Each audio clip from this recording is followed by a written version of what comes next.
Hey, good morning, church. Hey, I'm coming to you from inside my apartment. I've moved into the apartment that Jordan and I are eventually going to live in together once we get married, and so I am counting it as a blessing, the amount of hours I get to spend at home, because I get to spend that time hanging things and putting things away and moving furniture and stuff. So even though it's been crazy to move in the midst of this quarantine, I'm trying to see the light and to see the silver lining in that. But thank you to everyone who has reached out and asked us about our wedding. We are moving forward like it's still gonna happen. We are planning like it's still gonna happen. We are just taking things one day at a time. So thank you to those of you who have reached out to us and have been praying for us. We feel your prayers, that's for sure. But we're here today because we're doing Antioch Devos together. We've been in the book of John. This week has been John chapters 6 through 10. And so I just want to encourage you that if you guys have been reading along and have been following along with Antioch Devos, to post it on Facebook, to post it on Instagram using the hashtag Antioch Devos.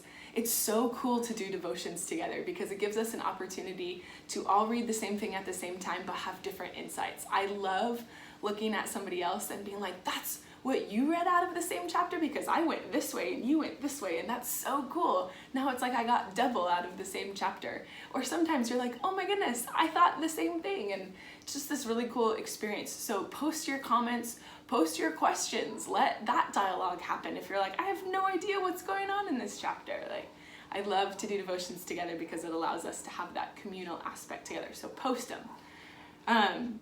But as I've been reading through this, I actually read it out loud. Sometimes it's easier for me when I hear it through my own ears, and so I was reading it out loud, and I just was struck again by how many of these titles are just unbelief of Jesus and dispute over who Jesus is and dispute over his testimony and investigating who Jesus is. And man, it's like that was all it was these last few chapters were just like so much controversy over Jesus coming and performing miracles. And it's these people who have been awaiting the Messiah for so long, and they're looking right at this person that they have been waiting for so long, and they just are like, nope, let's argue. I don't think so. That's not what he should look like. That's not what he should do. That's not how he should be. That's not how he should do it. That's not where he should come from. And it's just all of this controversy between what they thought the Messiah would look like and what he actually looks like. And he says this in chapter 8, verse 37. Jesus is speaking. He says, I know that you are Abraham's descendants, yet you are looking for a way to kill me because you have no room for my word. And I'm like, man, that's so true. They have no room for the Messiah physically in front of them saying, it's me. The Father sent me. It's me. They have no room for his word because they're so obsessed with this idea of what they think he's supposed to look like, or the way that he's supposed to do, or the things that he's supposed to do. And I think that that's so true of us today. I think that we cling on to these expectations that we've created in our own brain of what we think he's supposed to look like when he moves in our life, or what we think it's supposed to look like when he answers our prayer, or what we think it's supposed to look like when he moves.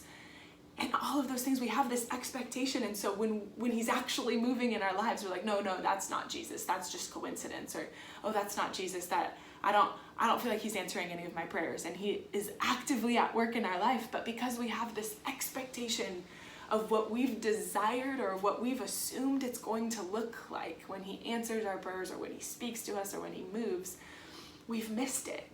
And I believe that he would look at us and say the same thing. You have no room for my word. And I feel like now in our life, there's no better time than to surrender those expectations. I don't know about you, but there have been a lot of things that I've been looking forward to that have been canceled or postponed or changed or have gone virtual online. And so many of the things that I had expected and placed my expectation in have not looked at all like what I thought that they were going to look like. And so I feel like in this time, this is a really good time for us to do the same with what we believe about Jesus and make room for his word.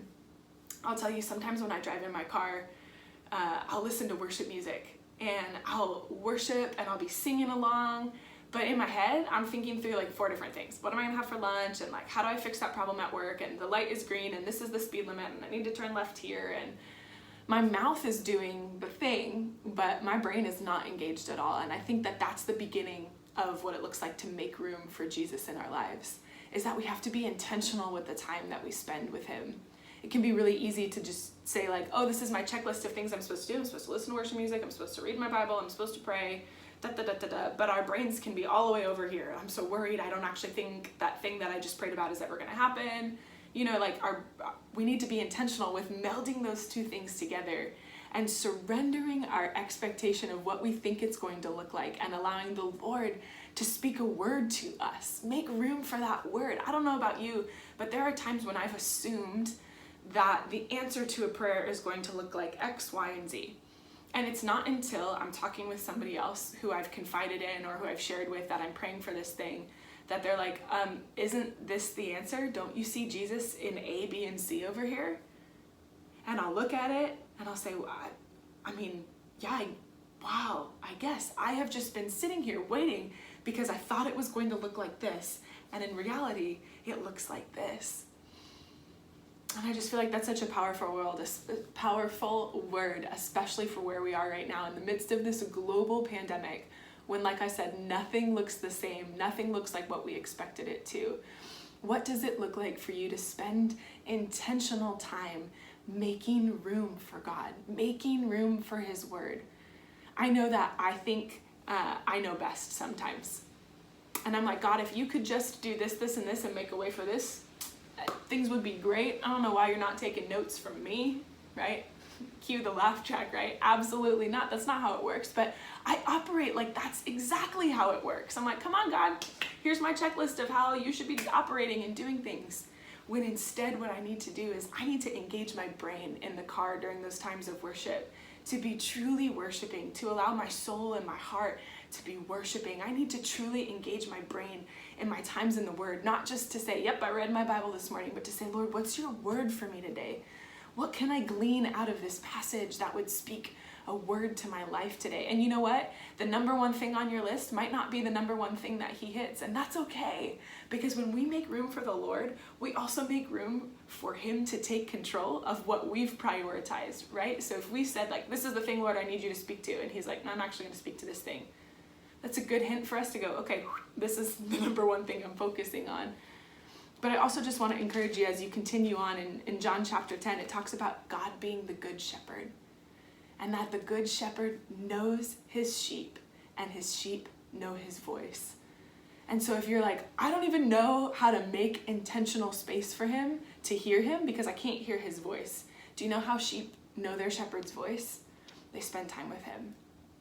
They spend time with him. And so even just making room to spend time with him, you are choosing to say, I'm going to be like the sheep. I'm going to know the shepherd's voice.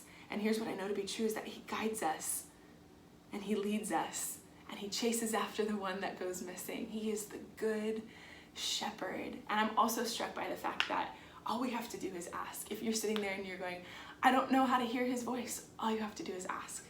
Make room for him and ask him to speak to you. So I just want to encourage you, make room, spend intentional time, surrender those expectations. These are weird times that we are living in, but none of this has surprised the Lord.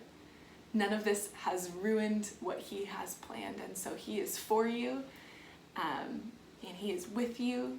And I just want to encourage you guys with that today. So the next few weeks, or not the next few weeks, sorry, just this next week, we'll be in John chapter 11 through 15. Go ahead and keep posting about that. I love you guys. I miss you guys. I can't wait to see you soon.